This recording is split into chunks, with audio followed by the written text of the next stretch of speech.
Hi, Carrie. I'm really happy you're in my group again. It's nice to be able to continue working with you. I also chose number one, and I think a lot of us did. And frankly, this one, I think I've said this to other people, it just kind of struck a nerve in me. I think that the principal is kind of infringing his own values, his personal values, on those of the students in the campus, and I think it's not related to anything academic or social emotional. So I feel like that's a little bit unethical in that sense. You talked about also having the consent. Obviously, yeah, that's number one. We have to have that consent regardless of what the student handbook says. And I think that talking about you're talking about having can maybe continuing to do some sort of a small group and or in the classroom or in the classrooms of those specific students. I really feel that by singling out those students, it'll do more harm than it will do help. I think that, or than it will help. That didn't make any sense. I think that if those kids are portraying issues when it comes to maybe self-esteem or their self-image has been impacted, I think that's when you can pull in, and that's when there's room to do a small group. But doing that just for the sense of they're obese, they look bigger than the rest of the students in the population, that I don't think that warrants for a small group scenario, in the sense that it's not behavior, it's not academic, it's not affecting their skills at school. I think you talked about the ideas that you had in what for the group, like positive and negative, or for the classroom sessions, I think could be done on a school-wide or grade-based level. Like having like a health week where you talk about healthy eating habits, healthy, I don't know, or exercise habits, sleep habits. It's all encompassing of living just a healthy lifestyle in general. I think we don't know what these kids, what their socioeconomic status is, and what the time that the parents may or may not have to put into cooking food, or what kind of food they're cooking. We have no control over that. We also have no control over different body types and the genetics that are around that. And somebody else brought up the fact that I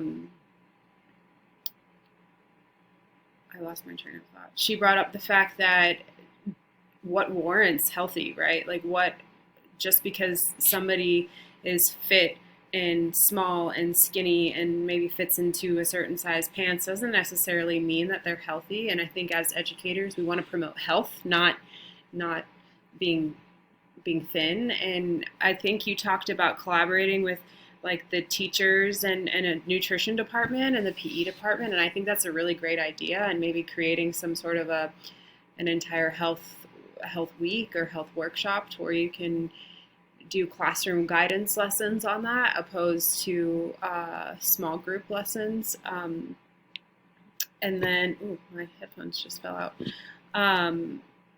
The next one that you chose was number 5, where the superintendent comes to ask about the progress of a specific child because the child has been really aggressive and they've received the letter from the parents saying that the student should be expelled. And I think that's an incredibly extreme measure there. I understand the need for addressing the aggression and working with the child, but the counselor, obviously, she's saying she does not indicate that that's the case. She's not seeing those behaviors. I think going to that meeting, he's going to have to make a decision on how to guide the school board. I think that the best thing the counselor can do is advocate for the child, because the last thing we want is for them to be expelled and have to be removed from the situation, because that's not helpful. That's probably going to be more harmful, or it will be more harmful. So having the counselor go and advocate for that child is really important, and letting them know, like you said, not giving them, because of the confidentiality aspect, you can't tell them exactly what's happening, but you can just give your expert opinion on what you think that you're not seeing. Obviously, you don't think this warrants expulsion, and you think this child maybe needs to continue with some support. That's really important, and I love that you pointed that out um, to let him know that. And then the last one you talked about was number 9, Miss Twinkletoes. Um, she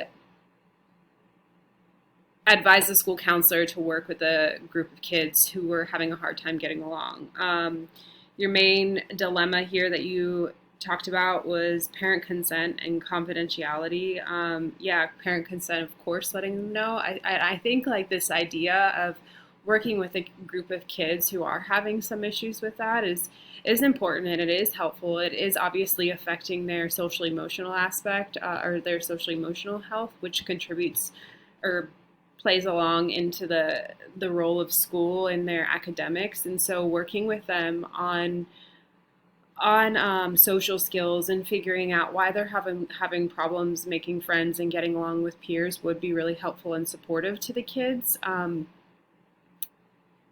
But the parents, just assuming that the parents would go along with whatever, so the principal would stop calling, that's pretty unethical. So, and I'm sure that the parents would be very supportive if they knew that these kids were going to get this help in this group to help with the social skills. So yeah, I think that you got those dilemmas, those ethical dilemmas down great, and those are just some additional ideas that I had as well. And I hope you have a good weekend and you enjoy your vacation, because I think you said you were going on one. Have a good one. Bye.